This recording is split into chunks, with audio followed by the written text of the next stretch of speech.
Nagkabalikan na nga ba? Catherine Bernardo at Daniel Padilla, spotted na magkasama muli.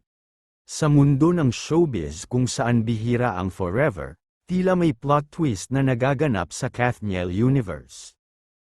Matapos ang kanilang kontrobersyal na hiwalayan noong nakaraang taon, muling umingay ang pangalan ni Catherine Bernardo at Daniel Padilla matapos mapansin ng ilang Marites na tila mas madalas na silang nakikitang magkasama sa mga private events at gatherings.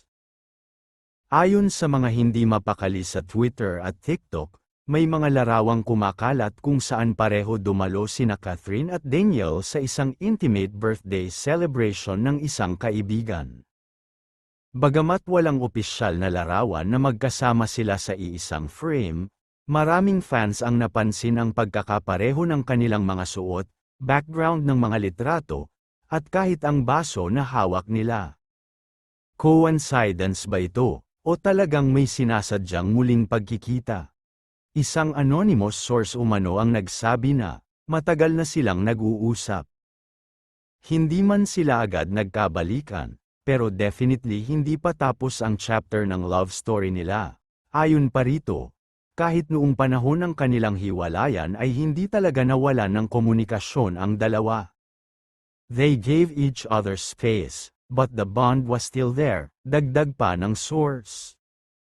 Nagsimula pa itong speculations nang mapansin ng fans na tila masaya at blooming si Catherine sa kanyang recent posts, habang si Daniel naman ay naging mas low-key at reflective sa kanyang mga interviews. Isa pang nakakakilig na detalye, pareho silang nag-post ng quote tungkol sa healing at second chances noong parehong linggo. Hindi rin pinalampas ng netizens ang isang panayam kung saan tinanong si Daniel tungkol sa estado ng kanyang puso. Ang kanyang sagot, isang makahulugang ngiti at ang linyang, wala pa sa ngayon. Pero malay natin, di ba?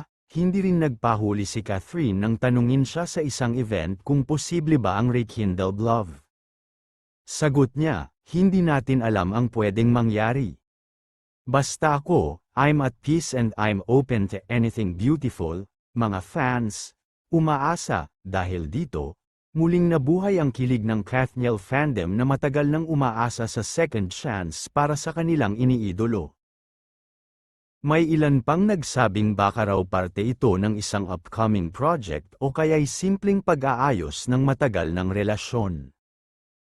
Pero marami ang umaasang hindi lang ito promo, kundi isang real-life love story comeback. Hanggang ngayon, tikom pa rin ang bibig ng kampo ni Catherine at Daniel tungkol sa tunay na estado ng kanilang relasyon. Pero para sa mga fans, sapat na raw ang chemistry na hindi nawala kahit na ilang buwan na silang hiwalay.